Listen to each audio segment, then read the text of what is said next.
Hi all, web development using Django എന്ന web സീരീസിലേക്ക് നിങ്ങൾക്ക് സ്വാഗതം.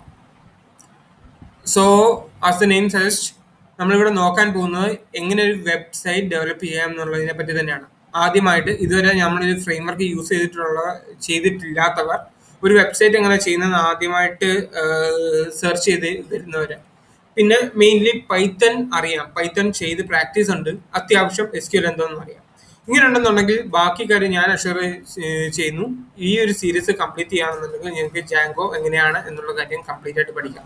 ഞാൻ കുറച്ച് സ്ലോ ഡൗൺ ആയിട്ടാണ് പോകുന്നത്. ഞാൻ കുറേ അധികം കാര്യങ്ങൾ ആഡപ്പ് ചെയ്ത് പോകാനാണ് ഞാൻ ഇപ്പോൾ പ്ലാൻ ചെയ്യുന്നത്. സോ വീഡിയോസിന്റെ ലെങ്ത് സ്വാഭാവികമായിട്ടും വലുതാവും. നിങ്ങൾ ഉറപ്പായിട്ടും തീർച്ചയായിട്ടും ഒരു നോട്ട്ബുക്ക് ഒപ്പം പ്രിപ്പയർ ചെയ്യുക. പറ്റുവാണെന്നുണ്ടെങ്കിൽ എൻ്റെ കൂടെ പാരലായിട്ട് വീഡിയോ പോസ് ചെയ്തിട്ട് നിങ്ങൾ പ്രൊജക്റ്റ് എൻ്റെ കൂടെ ചെയ്തു പോകാം. ഇതൊരു സീരീസ് ഓഫ് വീഡിയോസ് ആണ്. സോ ഇത് മുഴുവനായി തന്നെ കാണുക. എന്താണ് ജാങ്കോ? അത്യാവശ്യം ഈ ജാങ്കോ എന്ന പേര് കേട്ടിട്ട് വന്ന എല്ലാവരും തന്നെ ജാങ്കോ എന്താണെന്നുള്ള ഒരു കാര്യത്തിൽ ഒരു റിസർച്ച് ചെയ്തിട്ടുണ്ടാവും. ഓക്കെ, ജാങ്കോ എന്ന് പറയുന്നത് നമുക്ക് വെബ് ആപ്ലിക്കേഷൻ ഉണ്ടാക്കാൻ വേണ്ടി പൈത്തണിൽ ഉണ്ടാക്കിയിരിക്കുന്ന ഒരു ഫ്രെയിംവർക്കാണ്. ഫ്രെയിംവർക്ക് എന്ന് പറഞ്ഞു കഴിഞ്ഞാൽ ഒരു എന്താ പറയുക, കുറേ കോഡ് കുറേ ആൾക്കാർ എഴുതി വെച്ചിട്ടുണ്ട്. അതിന്റെ സഹായത്തോടെ നമുക്ക് പെട്ടെന്ന് ഒരു വെബ്സൈറ്റ് ഡെവലപ്പ് ചെയ്യാം.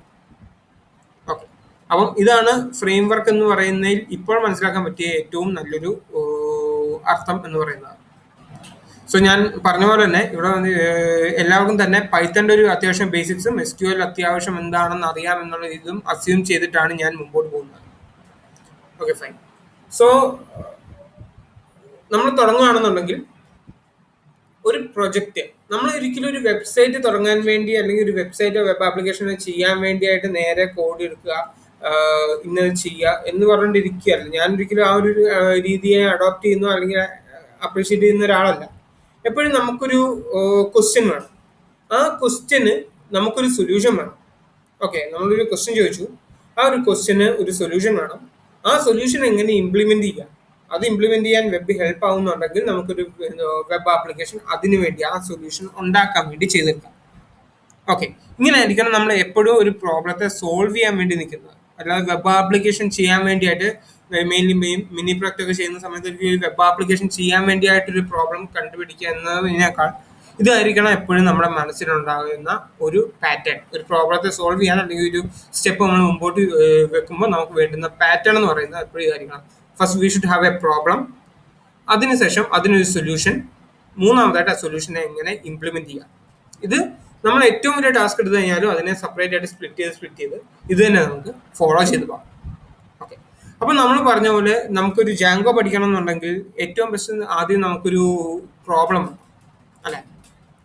എനിക്ക് തോന്നുന്നു ഒരുമാതിരിപ്പെട്ട ആൾക്കാരൊക്കെ ഞാൻ പ്രതീക്ഷിക്കുന്ന കോളേജ് ലെവലിൽ നിൽക്കുന്ന ആൾക്കാർ തന്നെ ആവും ഏറ്റവും കൂടുതലെന്ന് തോന്നുന്നു. സോ നമുക്ക് അങ്ങനെ അവിടെ ഒരു റിയൽ ടൈം ആയിട്ട് എന്ത് ചെയ്യാം എന്നുള്ള രീതിയിൽ തന്നെ സ്റ്റാർട്ട് ചെയ്യാം. ഒരു എല്ലാ കോളേജിൽ ഉള്ള പോയിട്ടുള്ള സ്റ്റുഡൻസ് അല്ലെങ്കിൽ ഒരുമാതിരിപ്പെട്ട എല്ലാവർക്കും തന്നെ എക്സ്പീരിയൻസ് ചെയ്യാൻ പറ്റിയിട്ടുള്ള ആവണം കോളേജിൽ ആർട്സ് നടക്കുന്നത് എങ്ങനെയാണ്, അല്ലെങ്കിൽ ഒരു സ്കൂൾ ലെവലിൽ കൾച്ചറൽ കോമ്പറ്റീഷൻ നടക്കുന്നത് എങ്ങനെയാണെന്നുള്ള കാര്യം അല്ലെ. ഓക്കെ, അപ്പം നമ്മളൊരു പ്ലാറ്റ്ഫോം ഉണ്ടാക്കാൻ പോവാണ് ഈ ഒരു കൾച്ചറൽ കോമ്പറ്റീഷനെ ഒന്ന് ഡീറ്റലൈസ് ചെയ്യാൻ വേണ്ടി മാത്രമായിട്ട്. അതായത് അതിന്റെ കൂട്ടത്തിൽ നമ്മൾ ഈ ഒരു കൾച്ചറൽ കോമ്പറ്റീഷൻ നമ്മൾ ഒരു ഓൺലൈൻ വെബ്സൈറ്റോടെ കൊടുക്കുന്നു. ആൾക്കാർക്ക് അതിൽ വന്ന് രജിസ്റ്റർ ചെയ്യാം, അല്ലെങ്കിൽ വന്ന് സൈനപ്പ് ചെയ്യാം. സൈനപ്പ് ചെയ്ത് കഴിഞ്ഞാൽ അവിടെ നടക്കാൻ പോകുന്ന ഇവന്റ്സ് എന്തൊക്കെയാണെന്നുള്ളത് കാണാം. കണ്ടു കഴിഞ്ഞാൽ അതിൽ ഏതെങ്കിലും ഒരു ഇവന്റിന് വേണ്ടി നമുക്ക് രജിസ്റ്റർ ചെയ്യാം. രജിസ്റ്റർ ചെയ്ത് കഴിഞ്ഞു കഴിഞ്ഞാൽ ബാക്കിൽ ആ ഒരു ഇവന്റ് കഴിഞ്ഞ് കഴിയുമ്പം ആ ഒരു ഇവന്റ് കഴിയുന്നതിന് കുറച്ചു നേരം മുമ്പ് തന്നെ രജിസ്ട്രേഷൻ ക്ലോസ് ആവണം. അതിനുശേഷം ഇവന്റ് കഴിഞ്ഞു കഴിയുമ്പം അഡ്മിന് അല്ലെങ്കിൽ ആരാണോ അതിന്റെ കോർഡിനേറ്റേഴ്സ് അവർ സ്കോർ അപ്ലോഡ് ചെയ്യും. രജിസ്റ്റർ ചെയ്തിരിക്കുന്ന ഓരോ യൂസറിനെ സംബന്ധിച്ചും ഇന്ന ഇവന്റിന് ഇന്ന ആൾ ഫസ്റ്റ് കിട്ടി, സെക്കൻഡ് കിട്ടി, തേർഡ് കിട്ടി എന്ന രീതിയിൽ സ്കോർ അപ്ഡേറ്റ് ചെയ്യും. ഐ മീൻ ആളുടെ സ്ഥാനം അപ്ഡേറ്റ് ചെയ്യും. അപ്ഡേറ്റ് ചെയ്യുന്നതനുസരിച്ചിട്ട് നമുക്കൊരു സ്കോർ ബോർഡ് ഉണ്ട്. അവിടെ എന്ത് ചെയ്യുന്നു, ആ ഒരു കോളേജിൽ ആ ഒരു യൂണിവേഴ്സിറ്റിയിൽ അല്ലെങ്കിൽ എന്താ പറയുന്നത് ആ അത്രയും പാർട്ടിസിപ്പൻസിന്റെ ഇടയ്ക്ക് ആർക്കാണ് പല മത്സരത്തിൽ മത്സരിച്ച് ആർക്കാണ് ഹൈ സ്കോർ കിട്ടിയത് എന്നുള്ളത് കണ്ടുപിടിച്ചെടുക്കാം. ഓക്കെ, അങ്ങനത്തെ ഒരു സ്കോർ ബോർഡും നമ്മൾ കാണിക്കുന്നു. ലൈവായിട്ടല്ല, പക്ഷെ ഒരു പേജ് എടുത്തു കഴിഞ്ഞാൽ ആ പേജിനകത്ത് എന്ത് ചെയ്യുന്നു, സ്കോർ ബോർഡ് ഇങ്ങനെ കാണിച്ചുകൊണ്ടിരിക്കും. ഓരോ പ്രാവശ്യവും നമ്മൾ പേജ് റീഫ്രഷ് ചെയ്യുമ്പം പുതിയതായിട്ട് ആഡ് ചെയ്തിരിക്കുന്ന ഡീറ്റെയിൽസ് അടക്കം ഒരു സ്കോർ ബോർഡ് കാണിക്കും. സോ ഐ ഹോപ്പ് കോളേജിൽ പഠിച്ച എല്ലാവർക്കും അല്ലെങ്കിൽ അത്യാവശ്യം സ്കൂളിലാണെങ്കിലും ഒരു കൾച്ചറൽ കോമ്പറ്റീഷൻസ് ഒക്കെ പാർട്ടിസിപ്പേറ്റ് ചെയ്തിട്ടുള്ള എല്ലാവർക്കും തന്നെ നമുക്ക് ഈ ഒരു പ്രോബ്ലം എന്താണ്, പ്രോബ്ലം എന്ന് വെച്ച് കഴിഞ്ഞാൽ സിറ്റുവേഷൻ എന്താണ് എന്നുള്ള കാര്യം എല്ലാവർക്കും അറിയാമായിരിക്കും. സോ നമ്മൾ ചെയ്യുന്ന എന്താണ്, സ്റ്റുഡൻസിന് രജിസ്റ്റർ ചെയ്യാൻ പറ്റുന്ന ഒരു ഓൺലൈൻ പോർട്ടൽ. ഓക്കെ, അപ്പൊ അവിടെ എന്ത് ചെയ്യണം, ഓൾറെഡി ഇവന്റ്സ് ലിസ്റ്റ് ഔട്ട് ചെയ്ത് കാണിക്കണം. ഇവന്റ്സ് ലിസ്റ്റ് ഔട്ട് ചെയ്യുന്ന സമയത്ത് തന്നെ ഇവന്റ് എപ്പോഴാണ് നടക്കാൻ പോകുന്നത് എന്നുള്ളൊരു പ്ലാൻ വേണം. നമ്മൾ ഒരു കംഫോർട്ടിന് വേണ്ടി നമുക്ക് ഒരു ഒറ്റ സ്റ്റേജേ ഉള്ളൂ, ആ സ്റ്റേജിലാണ് എല്ലാ ഇവന്റും നടക്കുന്നതെന്ന് നമുക്ക് അനുമാനിച്ചിട്ടുണ്ടെങ്കിൽ മുമ്പോട്ട് പോകാം. ഫൈൻ.